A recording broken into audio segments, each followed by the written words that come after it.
Be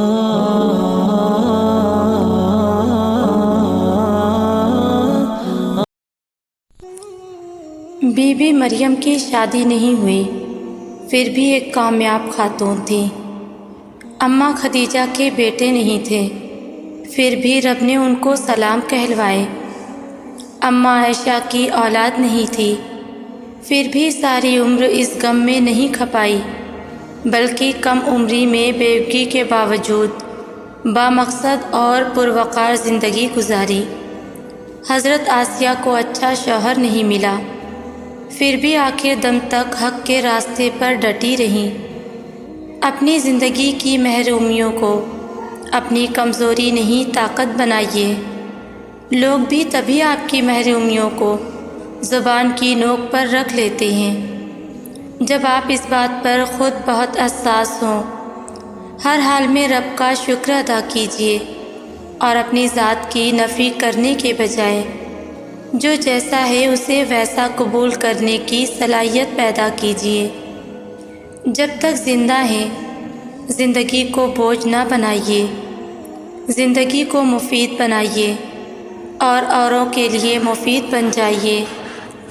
سورہ مریم ہمیں سکھاتی ہے کہ صبر کرتے کرتے اگر دل بے قرار ہو جائے، جیسے حضرت حنا رضی اللہ تعالیٰ عنہ کا دل ہو گیا تھا، تو اللہ سے یہ بھی کہہ دینا چاہیے کہ یا رب مجھے تو صبر گوارا تھا مگر دل تڑپ گیا ہے۔ سورہ مریم ہمیں سکھاتی ہے کہ کسی کے پاس اگر وہ نعمتیں موجود ہیں جو آپ کو اپنے لیے ناممکن لگتی ہیں تو اللہ سے مانگ لینا چاہیے، کیونکہ وہ تو سبھی کا رب ہے۔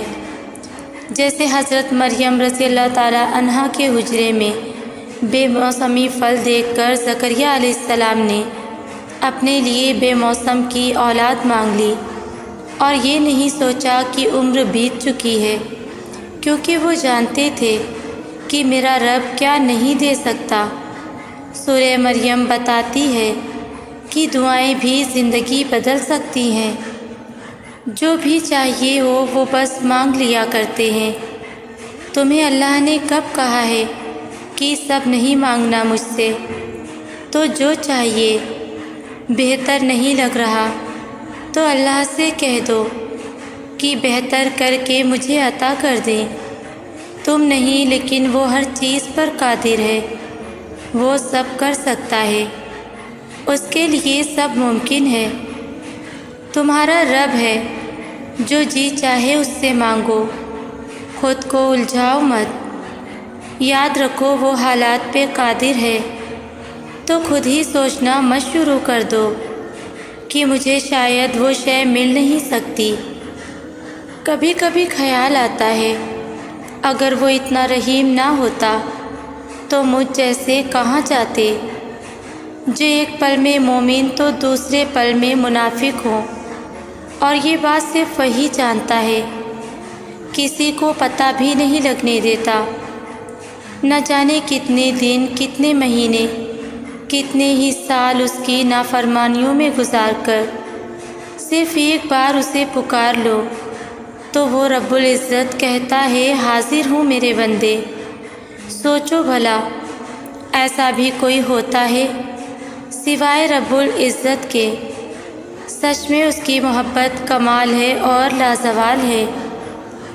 پتہ ہے جو اللہ سے محبت کرتے ہیں نا، انہیں وہ انگلی پکڑ کر چلنا سکھاتا ہے، ہر قدم پر بتاتا ہے کہ اب ایسے کرو اور اب ایسے تم سنبھلنا چاہتے ہو، تم ٹوٹ ٹوٹ کر تھک چکے ہو، تمہیں کوئی سمجھنے والا نہیں ہے نا، تو اس اللہ سے محبت کر لو۔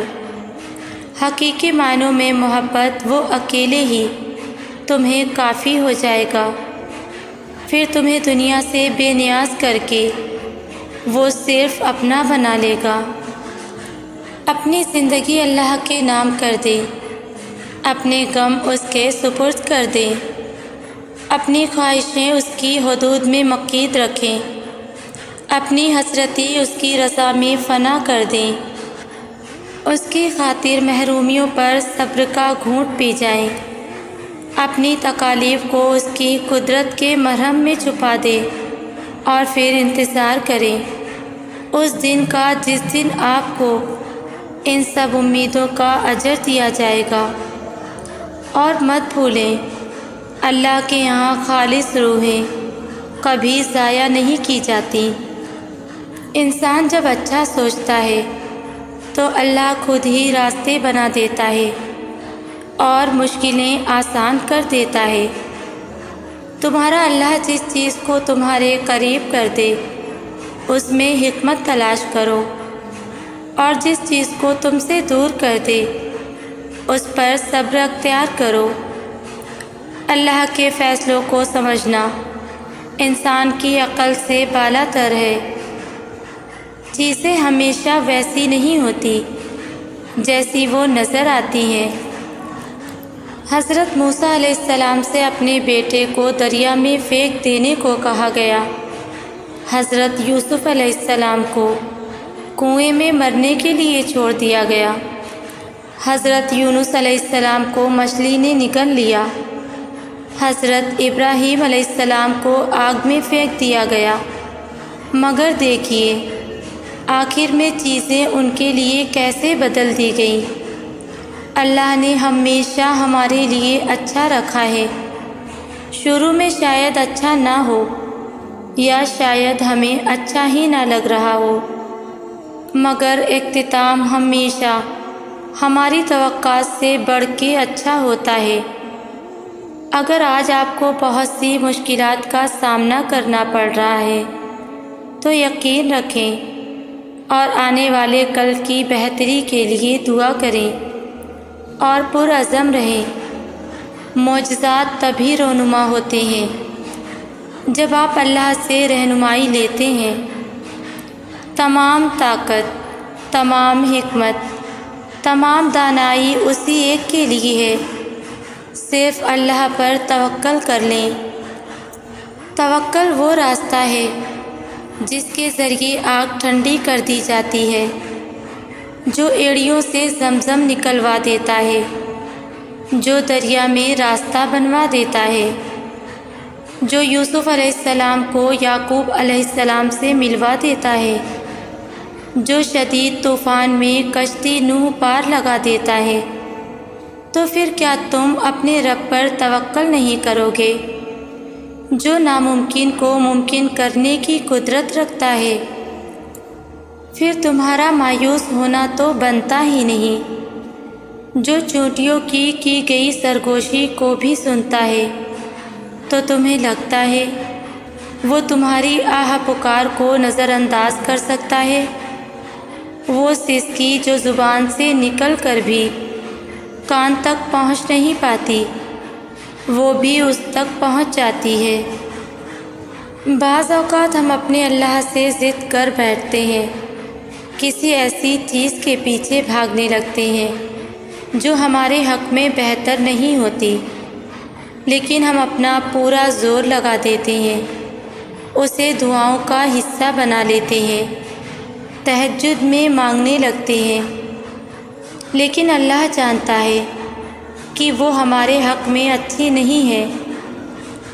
پھر اللہ پاک وہ چیز ہمیں دیتے نہیں ہیں، لیکن اس کی حقیقت ہمارے سامنے کھول دیتے ہیں، اور پھر یوں ہوتا ہے کہ پہلے ہم جس چیز کے پیچھے بھاگتے ہیں پھر اس چیز سے دور بھاگنے لگتے ہیں، اور پھر ہم اس چیز کو نہ ملنے پہ رب کے شکر گزار ہوتے ہیں۔ ویورز، اگر میری ویڈیوز آپ کو اچھی لگی ہے تو لائک شیئر ضرور کریں اور کامنٹس میں ہمیں ضرور بتائیں۔ جزاک اللہ۔